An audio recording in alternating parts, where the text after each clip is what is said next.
সবুজ প্ৰাণত গধুৰ পাপত অজান মন্দৰ বন্দিত কালবাৰ ফালে নৈ যেন বৈ গৈছে যিচু হ'ল য'ত ক্ৰুচবিদ্ধ সবুজ প্ৰাণত গধুৰ পাপত অজান মন্দৰ বন্দিত কালবাৰ ফালে নৈ যেন বৈ গৈছে যিচু হ'ল য'ত ক্ৰুচবিদ্ধ।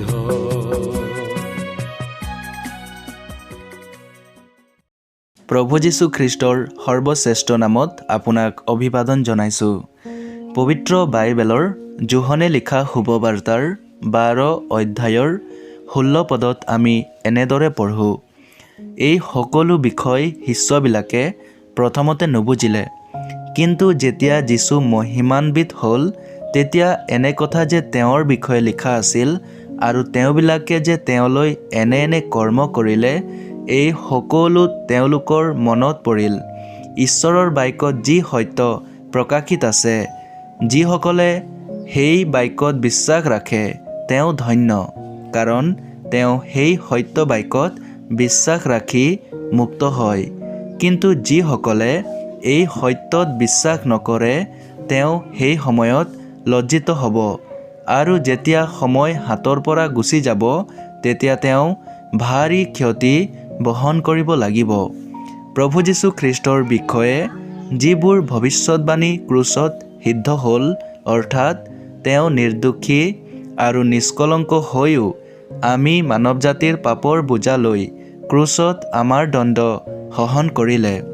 তেওঁ বোৱা তেজৰ কাৰণে তেওঁ আমাৰ নিমিত্তে এনে প্ৰায়শ্চিত্ত গণিত হ'ল, কাৰ্য সিদ্ধ হয়। ঈশ্বৰৰ বাক্যত প্ৰভু যীশু খ্ৰীষ্টৰ বলিদান আৰু পুনৰুত্থানৰ মাহাত্ম্যক, সফলতাক আৰু সামৰ্থক স্পষ্টৰূপে প্ৰকাশ কৰা হৈছে।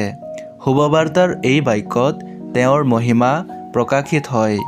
যিকোনোৱে এই সত্যত বিশ্বাস কৰে, অৰ্থাৎ প্ৰভু যীশু খ্ৰীষ্টত বিশ্বাস কৰে, তেওঁ পাপৰ দাসত্ব আৰু পাপৰ পৰিণাম নৰকৰ পৰা উদ্ধাৰ পায়।